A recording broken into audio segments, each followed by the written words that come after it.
ছিলে মানে কথাটো মানুহটো বৰ্তমান মই আৰু আমাৰ মামা আমি আহিছিলোঁ যোৰহাট যাব যোৰহাট যোৱাৰ সময়ত পদূলিত আমি পাৰ হৈ আছিলোঁ তেতিয়া ৰখি গ'লোঁ গাড়ী আহিছিলে এইপিনেদি তো মই ক'লোঁ মামাক আৰু মামীক যে থিয় হৈ যাম তো মামী এনেকৈ গাড়ীটো আহিলে কি গাড়ী লাগিলে কি গাড়ী ছুপাৰ ছুপাৰ আছিলে কি এক্সিডেণ্ট হৈছিল নেকি? হয়, এতিয়া অলপ আপোনাৰ আধা ঘণ্টা 15 মিনিট মানৰ আগত এক্সিডেণ্ট হৈছিলে। হয় নগাঁও গুৱাহাটী অভিমুখী পৰা গুৱাহাটী চাইডৰ পৰা আপোনাৰ তেজপুৰ অভিমুখী ছুপাৰ এখন আহি আছিলে চাটাৰ ছুপাৰ এখন।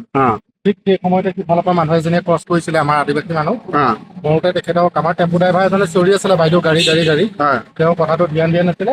ঠিক আমাৰ এইখিনিতে আহি পেলাই ধৰককে মানুহজনীক মাৰি দিলে। কিন্তু ছুপাৰখন ধৰা হ'ল। ক'ত ধৰিলা? এইখিনিতে ধৰা হ'ল। এতিয়া ছুপাৰখন আহিব থানালৈ পুলিচে লৈ আহিব। অলপ ইনজৰ্ড হৈছে দেখা গৈছে। ক'ত লৈ গৈছে? এতিয়া জখলাবন্ধা চিকিৎসালয়লৈ লৈ গৈছে বৰ্তমান। হয় নেকি?